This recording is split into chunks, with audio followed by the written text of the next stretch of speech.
ओम नमः शिवाय। मधुप नामक एक व्यक्ति शहद बेचा करता था। उससे कोई शहद खरीदे या नहीं, पर वह सभी से बड़े प्रेम से और मधुर वाणी में बात करता था।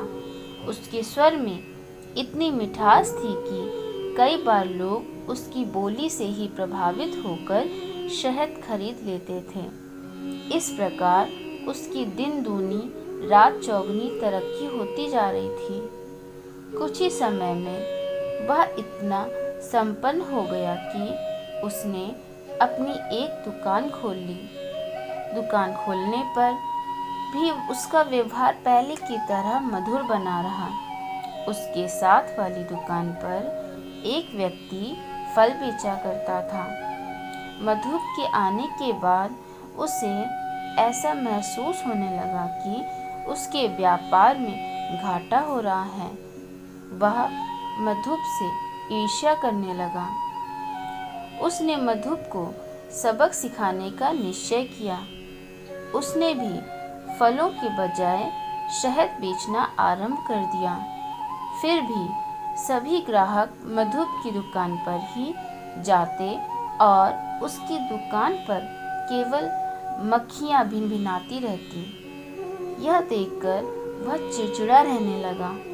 उसकी इस स्थिति से उसकी पत्नी बहुत दुखी रहती थी। एक दिन उसने अपने पति को समझाया, तुमने मधुप की देखा देखी शहद तो रखना शुरू कर दिया, मगर उसकी जैसी मिठास अपनी बोली में क्यों नहीं डाली?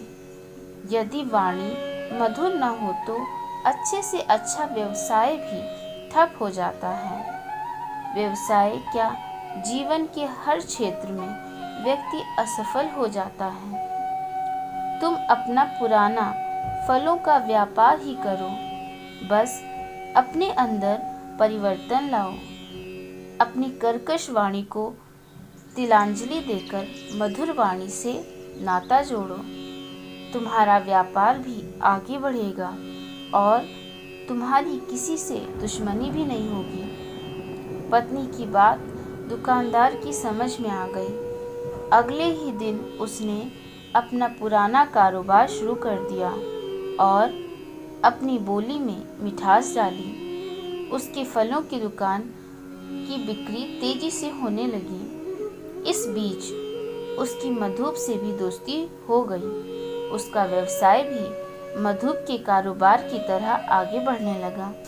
इस कहानी से हमें यह शिक्षा मिलती है कि हमें हमेशा मीठी वाणी का प्रयोग करना चाहिए, जो खुद के साथ साथ दूसरों को भी शीतलता पहुंचाए। इससे आप भी प्रसन्न रहेंगे और दूसरे भी आपसे प्रसन्न रहेंगे।